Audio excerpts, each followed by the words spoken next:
you ever had one of those days where just nothing seems to go right? Then this video is for you. Hey, welcome back.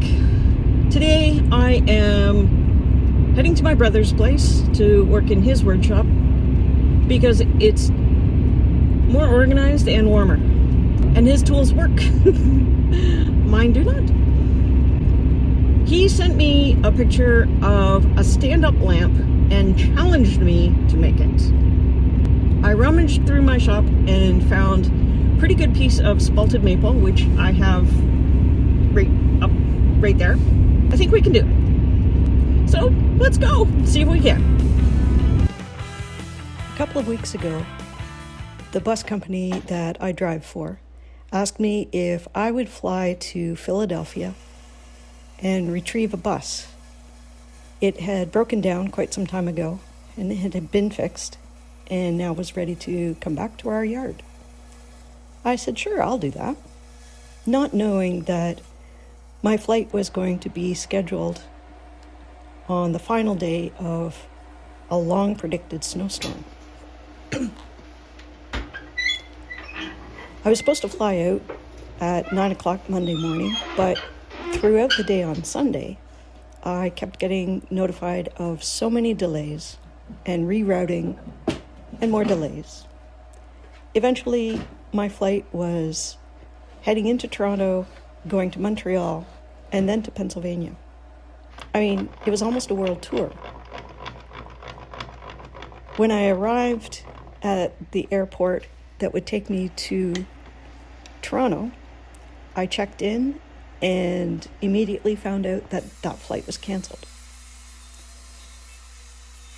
I was put into a taxi and sent off to Toronto to meet my next flight. The flight to Montreal was changed, and I was not going to do the world tour after all. I was going to fly straight to Pennsylvania. The boy needs a new saw blade. Let's go get him one. That flight was also delayed 4 times. I didn't get into my hotel until Tuesday morning at 1:30. I had left at 8 o'clock Monday morning, expecting to just fly down to Philadelphia, stay overnight, grab the bus, and drive home. But no, nothing was going right so far. Kind of like this woodworking project. A simple blade change on a table saw turned into a 20-minute fight with the table saw. Eventually, I had to get my brother to come in and help me because I couldn't do it myself. How humbling. On Tuesday morning when I awoke in my hotel, I thought, I will go and pick up the bus and I'll get coffee and breakfast on the way. No. When I arrived at Penn Power, and there are wonderful people there, they did not know I was coming. No one had thought to inform them that the bus was going to be picked up. Are you kidding me, woman? So as I watched their mouths collectively drop in realization of what had to happen for me to get that bus and get out of there, I kind of chuckled. The bus had been sitting for 6 weeks, so it definitely needed to be jump-started. And also, snowstorm. It needed to be plowed out. Except that the company that they used to plow out their parking lot had just left and was heading to their next destination. And perhaps they could come by after lunch. And so, I and my luggage sat in the hallway and waited. Do not forget, I had not had coffee or my breakfast because I had thought I was just going to grab the bus and be on my way. So I sat in the hallway, no coffee, no breakfast, and no hope of getting any either because there's nothing near Penn Power. And they're a wonderful company. I sat and waited for 5 hours.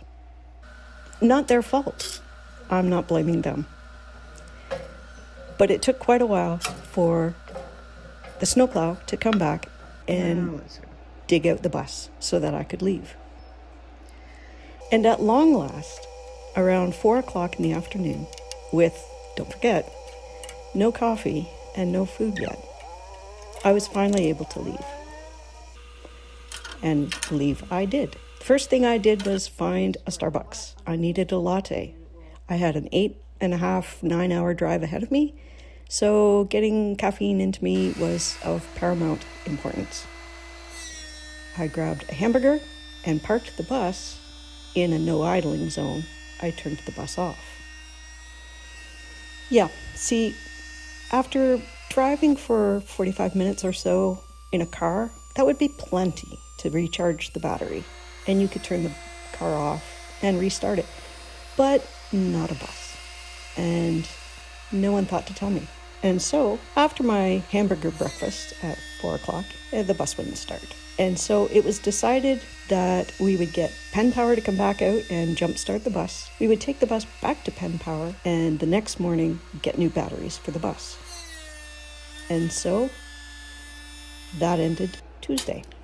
I did a test piece, and it's the thickness I want, and then what I was going to do is glue the pieces together and make a 12 by 12 panel, and that would become the shelves.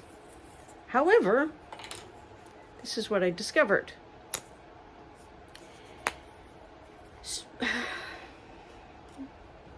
So no.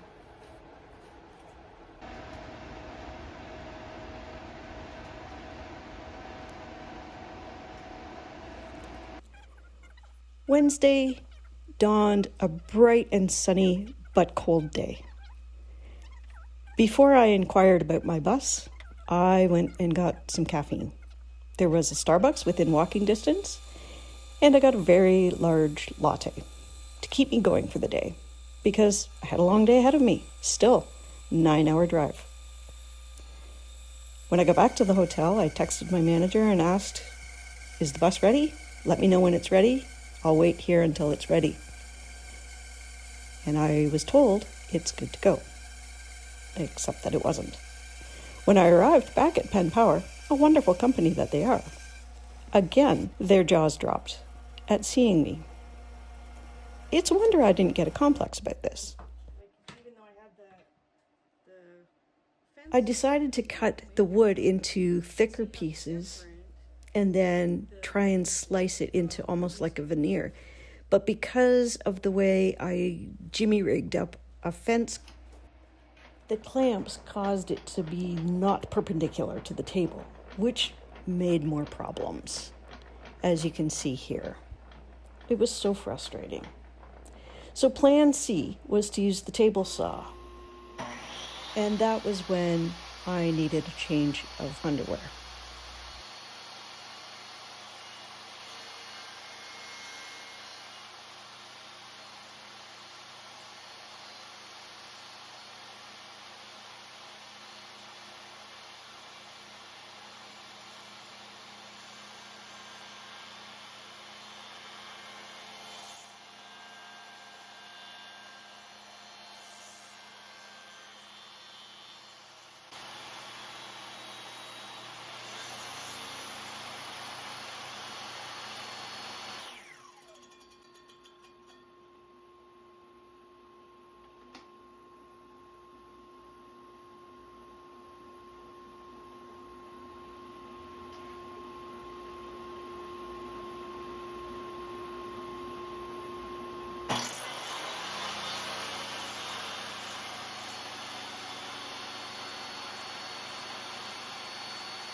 Sometimes it's best to call it quits and come back another day.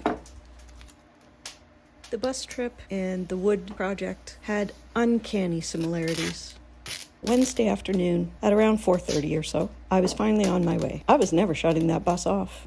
Ever. For 3 weeks, I was not going to shut that bus off. I got on my way, and the first thing I wanted to do was get some food and some more caffeine because I still had a 9-hour drive ahead of me. Not too bad. I'd get back to the base at 1 o'clock, 2 o'clock in the morning. That's not too bad. But I wanted some caffeine and some food. So I found somewhere to stop on the side of the highway, grabbed some supper, and carried on. The next thing I needed to do was get some fuel. One of the truckers, while I was waiting at Penn Power, who are a wonderful company, told me that there's plenty of truck stops along the way and I can get fuel there. And so, when I saw a truck stop, I pulled off, and this big sign said trucks only to the right. Cars, RVs, and buses to the left. I'm a bus, so I went left. Except that's not where you get fuel. Fuel, as in diesel, it was on the right, where the trucks were. And so I couldn't get fuel there.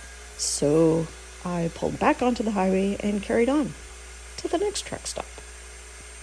I pulled off at the next truck stop about an hour later, and this time I was not going to be fooled. When it said trucks only, I went, even though I'm not a truck. I'm a bus. A big bus. There was a small lineup, and I pulled in behind. There was only one pump working. That should have been a sign to just keep going to the next one. But I also needed a bathroom, so quickly went to the bathroom, ran back to the bus, just in time to pull up for the truck ahead of me to begin fueling. When he was finished, I pulled up into my spot, went in to authorize payment for $400, came back and began fueling. That pump was so slow. I decided, well, I'm going to go scroll on TikTok while I wait for $400 of fuel to get pumped into my bus. I was scrolling a long time, and my electronic logbook showed that I had been there an hour and a half, and we were still only at $275. You know, $300's fine to get back to Canada. So I went back out, stopped the pump at $300, and started on my way.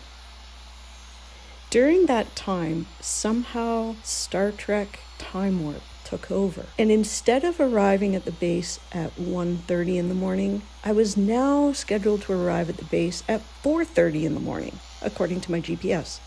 I have no idea how that happened. Pennsylvania seems to be a very nice little countryside, for what I could see in the dark, with a very bright moon. Lots of rolling hills, and I wish I could have seen it. But it was up and down and twisty, curvy, and there was no way that I was going full speed. Full speed being 100 kilometers an hour. No. I had the gas pedal floored and doing 70 or 80 going up the hills. And then going down the hills, I had my engine brake on to keep me from going off a cliff because I didn't know the roads. So continued the time warp thing going. It wasn't too long before I really lost all sense of direction. It was a new road that I had never driven on before, and in the middle of the night. I had no idea where I was. And wouldn't you know it, the battery light came on. And then the little message said, alternator not generating. And my first thought was, it wasn't the batteries that was a problem, it was the alternator. I called my husband. I think it was close to midnight at that point. So I didn't know if I was near somewhere where I could pull off for the night if the battery was to die, or I'm in the middle of nowhere. He talked me through it. It turns out that the volt meter was staying at a normal place, and I just say this because that's what he told me. I don't really know what I'm talking about at this point, but the volts weren't moving. So maybe it was just a glitch in the display, that the battery was fine, that the alternator is generating because the volts aren't moving. And this is what he told me. But to keep in touch, and he would help from where he is as best he can. I love him. So on I went. Now my GPS kept having me turn this way and go onto this highway and turn onto this side road to connect to that highway. It had started a little bit of snowing. I didn't know where I was. I just kept driving, doing what my GPS said to do. When all of a sudden, Bambi decided to run across the road without looking both directions. And boom, I saw it coming. I hit the brake. I squinted my eyes and went, no! I killed an American. I mean, it was an American deer, but still, I killed an American. I felt awful. What if ice finds me? Where is Canada? Again, it seemed that the Star Trek phenomenon had taken over and Canada was gone. I was just never going to arrive. I was just going to drive through this vortex forever. Eventually, I came across a sign. Welcome to New York State. That's all? I'm in New York finally? Not Canada? I want Canada. I don't want New York. I want Canada. But alas, I still had another hour to go. At around 3 o'clock in the morning, I saw the magical sign that I had longed to see. Canada, 3 miles. Oh, my heart leapt with joy. And I turned the steering wheel so hard to the left to drive those 3 miles to my beloved country. I got into customs and was promptly told I parked in the wrong spot. Of course I did. I went around. I went to the right spot. I went through customs. They welcomed me with open arms and hugs and kisses and... Okay, no, they just said, welcome to Canada. And I drove across that bridge and went, hallelujah, hallelujah, I'm in Canada. I stopped in Grimsby at a hotel, parked the bus. Please tell me you have a hotel room I can stay in. It was 3:45 at this point. He said, yes, I have a room. Please tell me I can have it until 2 p.m. Yes, you can. And I went to my room and flopped on the bed unconscious. At 10 o'clock in the morning. Housekeeping? You've got to be joking me. I got here at 4 a.m. and at 10 a.m. you want to clean my room? I almost killed a Canadian too. I turned over, ignored her, went back to sleep. But then at 11:30, again. Housekeeping. And this time they tried to enter the room. I was so angry. I had had enough. I wanted this trip to be over so badly. I just wanted Star Trek to kick in one more time and beam me home. But no, I still had a couple of hours to go. As for the woodworking, if you've been following along with that story as well, you may have noticed several things have gone wrong. After gluing up the maple to the plywood to make shelves, and then planing the shelves, I discovered that the glue had not glued. Glue is supposed to glue, and it did not glue. So I had to re-glue it and clamp it and put it next to the fire so that the glue would set up. Then, while I was trying to do the notches for the legs where the shelves would get glued, I almost cut the entire legs into small pieces by not lowering the saw blade. But at the last minute, the one and only good thing happened. I noticed it and lowered the saw blade. Yay! However, to clamp the pieces together was tricky because the clamps were not the same size and therefore not square to the saw blade. So I had to shim it. Nothing seemed to go properly.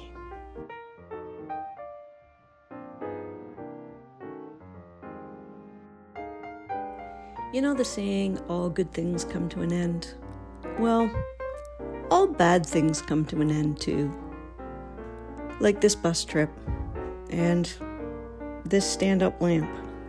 For as many things went wrong with the construction of this lamp project, and for as many things went wrong with this silly bus trip, it all came to an end.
It was the trip from hell. No, I'm sure things could have been worse. I'm sure it could have been much worse. I am so thankful that it is done and over with. And as for the lamp, I'm glad it's done and over with as well. It did not turn out the way I was hoping. The shelf is bent and curved. The legs are bent and curved. The mousse material is too thin. And there's a lot of work that needs to be done to make it useful. But this video has also come to an end. And like I said, all bad things come to an end. I hope you've had a great day. I hope you've enjoyed this crazy story. There is always an adventure when my bus is concerned. I'll talk to you later.